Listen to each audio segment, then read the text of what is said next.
Morning, and this is by Ella Mesami and Samira Chowdhury, and the title of their presentation is Delivering Laboratory Practical Sessions Using a Hybrid Approach. So it's over to you, Ella and Samira. Yes, I'm Ella. I'm one of the lecturers at Faculty of Life Science, School of Life Sciences, Faculty of Natural Sciences, and today I will be presenting one of the laboratory sessions that we were able to run in a hybrid format. So we combined the a digital online approach as well as the face-to-face approach. And I've invited Samira Chowdhury, who is one of our level 5 neuroscience students who participated in this activity and to tell us how she felt about it, what she found it was interesting in this approach, and what she found that we need to improve, whether there were any pros and cons taking this approach. And at the end of it, I will be reflecting on the overall discussions and give you some pointers about future direction of this approach and how we can actually implement it hopefully in across the school and maybe in an interdisciplinary manner. So blended learning is a very interesting topic that is discussing or evaluating the combination of face-to-face approach. There is someone's not mute, but she's Mark. Please mute yourself. And blended or hybrid learning is actually talking about how we can merge seamlessly this technology-led education with that traditional face-to-face approach. And we know that it has been there for quite long, perhaps not as structured as now we are approaching and looking at it, and not in a practical laboratory session, not specifically in a wet lab session that we actually implemented in this semester or semester 1 academic year 2020-21. We saw this approach in distance learning mode of educations, in open educations movements, and also in most recent one, which is the MOOC, and we more or less are familiar with it in taught platform rather than the lab, when we are talking about hands-on activity and engaging the students with wet lab experiments. So whether there is any benefit of it or not, we are going to see towards the end of session when we have inputs from our student as well. Let me give you a background how we designed it. So the design and development of this approach started when I was invited to participate in one of the laboratories in this particular module, Practical Skills in Bioscience. The module code is 20107 for those who might be interested to have a bit more closer look at it. And as you see here in this module, we have offered, the whole team of life sciences offered several activities, laboratory activities designed for various programs and platforms and student cohorts. And one of them belongs to neuroscience students. Here my journey started, and I'm supposed to deliver week 5, practical number 5, which involves histology, microscopy, and image analysis. So as you see, it has a challenging 3-component activity in it already. And considering COVID and the social distancing, implementing and putting together more than 100 students in laboratory sessions, running them in parallel and repeating sessions, I thought of a plan to actually use hybrid learning as advanced higher education said, seamlessly without even anyone realize how much work is actually, it says 5 minutes, but it's not even 5 minutes I started. How much work we have put into this behind the scene and to make it work. And as you see here, I created a video that first prompt students, and this video was communicated via email originally. And students actually could learn how to access the material on KLE, what is provided to them, what is expected from them prior to the session, how they should prepare themselves for the laboratory practical to be efficient, effective, and not spending too much time just to figuring out during that session.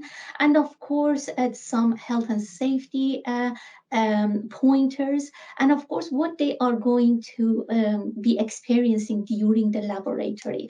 And finally, what would be, they need to think about what they would achieve. It's not just a tick box to actually just attend a session and just, okay, I've done it. Think about wider aspects, implementations, and career pointers. How can I use it in future as well? As you see here, when students watch that video, they would reach this folder and they see the practical handbook, the COSH forms for the health and safety, as well as other videos that would guide them step by step. The second video talking about the protocol. So those three heavy components of histology, microscopy, as well as the image analysis. It's all described in depth and detail for students to actually get their heads around it before they attend the sessions. So they were quite becoming an active learner even before they come and sit face to face and do the activity. The final videos is talking about image analysis and how to, let's say, be provided even some images for them, control versus the pathologies.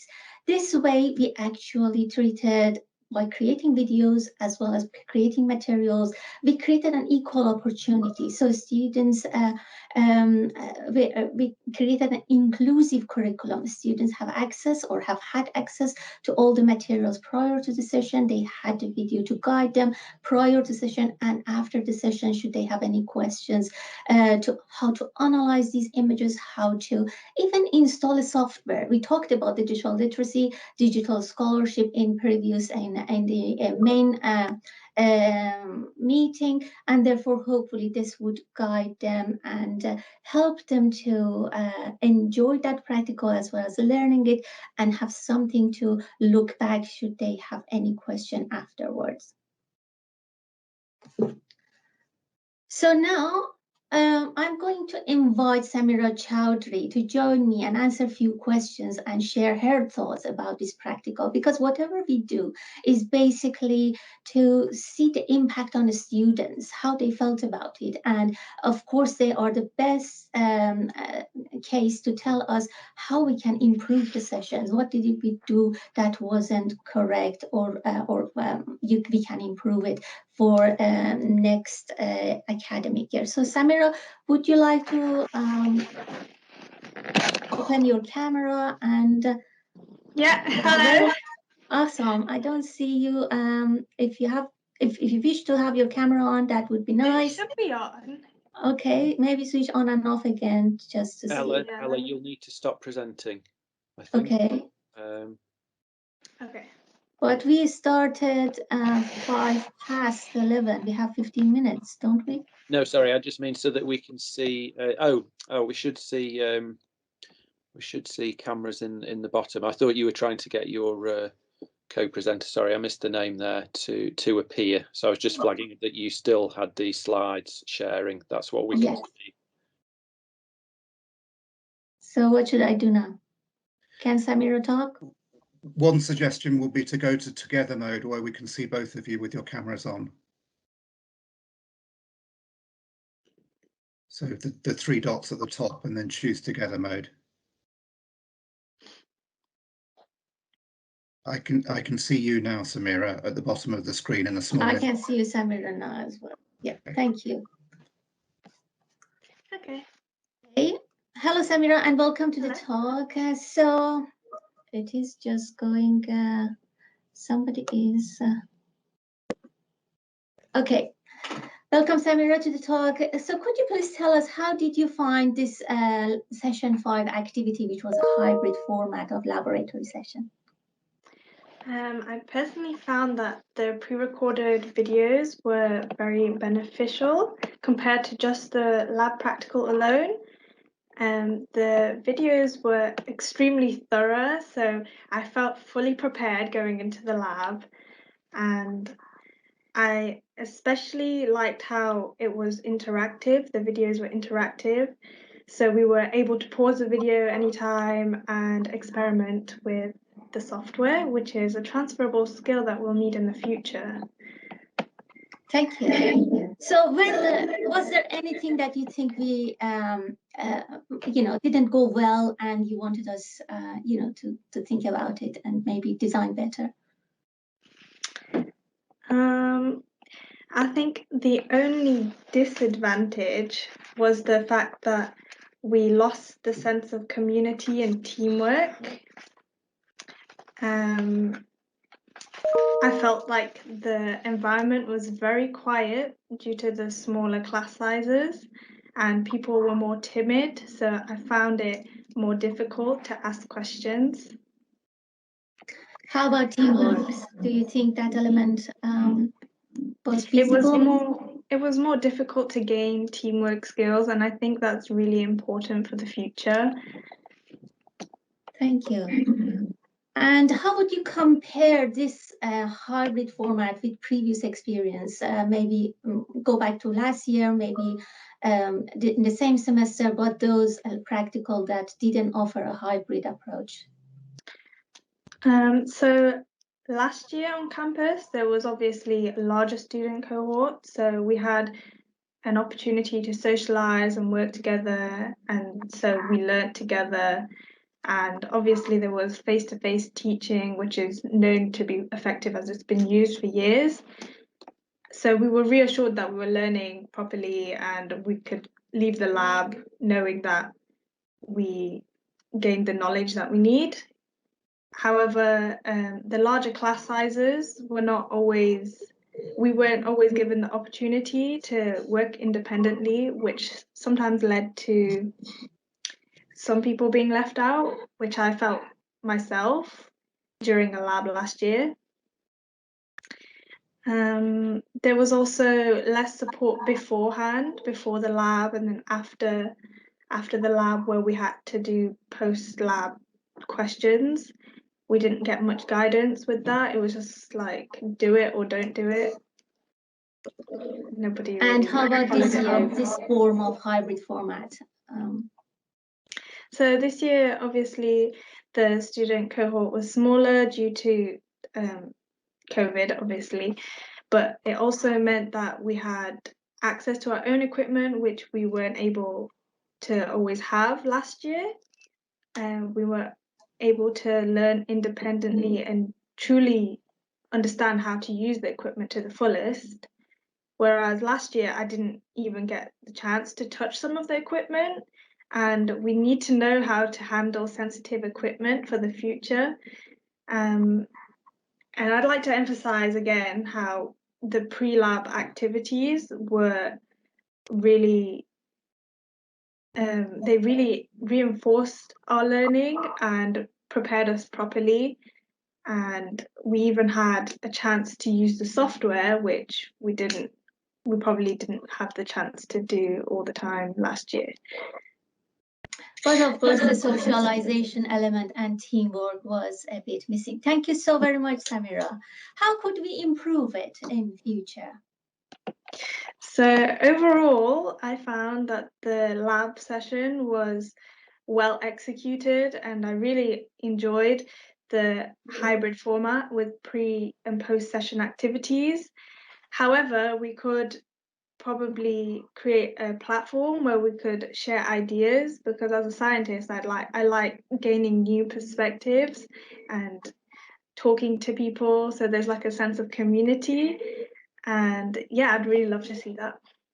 Thank you so very much, Samira. And well, to put everything together, we, in this presentation, we demonstrated it is feasible to bring that component of blended learning and hybrid learning into laboratory as well. So we combined asynchronous moderated face-to-face activity with an asynchronous unmoderated online component. And we demonstrated it is engaging, it is effective, it is efficient for both students as learners and educators. And if we do it once, the first year might be difficult, and the second year we are going to tweak it and optimize it. And after that, we have a good resource to use it year after year and just upgrade things. And we enhance digital literacy of our students and prepare them for the jobs of the future. And we are talking about UKPSW 4 now. And finally, the future direction for us is think about that social constructivism that the students were missing. This is a real important component of it, not just when they are doing the face-to-face activity. Well, COVID didn't allow us to get close together, but what I'm thinking is creating those MS Team Hangout platforms or maybe Flipgrids to just allow students to exchange knowledge, because that might be where the future of education is going, as one of our speakers and Matthew, who asked question just a few minutes ago, pointed out. I'm also hoping that we can implement it in an interdisciplinary manner, maybe in chemistry, physics, and particularly in medicine, that the students might gain some skills and experience using digital platform by these videos. And then when they are in a face-to-face environment, they actually can just do 1, 2, 3 and achieve their goals as well. So with this brief, I'm going to say many, many thanks, because I alone couldn't be able to deliver it. I'm especially indebted to the team of neuroscience, life science team, particularly Chris and Jackie, who supported me. And when I had these crazy ideas of recording videos, they just encouraged me and just gave me 2 thumbs up and supported me all the way. So thank you so very much also for your attention. Here is going to be references that we address hybrid learning, social constructivism learning theories, and many more. And if you have any questions, if you want us to support you or help you, just when we sit down and create a creative hybrid format of learning, you're more than happy to engage with you guys and work in an interdisciplinary manner. So feel free to ask questions. I'm happy, and Samir also is happy to answer any question. Thank you, Tim. Brilliant. Thank you very much, Ella, and thank you for joining us, Samira. That was excellent. Thank you. If you could unshare your screen now, we can take some questions perhaps from the audience. Thank you.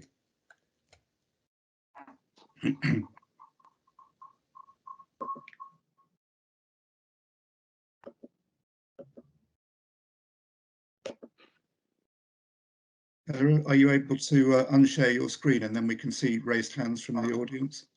I have done it, but it's take time. Okay. Laura Hibbert's hand is raised, Tim.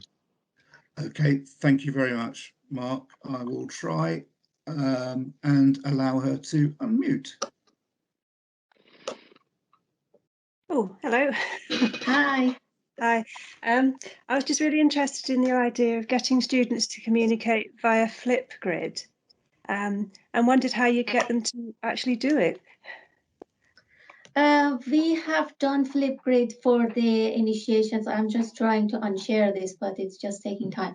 So we have done it, not just myself alone. At the start of the academic year, we use Flipgrid for students for the welcome week, to introduce themselves, to engage with each other, and engage with the year tutors. And of course, during each module, if the module manager, someone is keen like myself, we create that Flipgrid for students to hang out and share ideas, should they wish to. So that is how the journey started. But I was introduced to Flipgrid by Kite people, and then of course with member of team at Faculty of Life Sciences and Director of Education. Did I answer your question? I just find students really reluctant to speak or switch on a camera. So I wonder how you encourage them to. That's a skill. I don't know. I tend to provide icebreakers or ask them individually, one by one. The start of it was a bit difficult. I started with asking them, press Y for yes or N for no, and that's they gradually get into, you know, like taking them out of that shyness, and they started chatting, and gradually they started talking, and now they actually switch on their camera as well. So it's all good. Yeah, that does sound really good. Thank you, and Yeah. thank you very much for the stuff on the You're welcome. I'm going to leave after questions are done, just because my Teams doesn't respond for unsharing. So next Okay. speaker, yeah. Thank you very much for your question, Laura, and thanks for that answer. I can see we're running short of time, and I can't see any other raised hands in the Thank you. participants list. So I'm going to propose that we end this session and thank all our presenters today.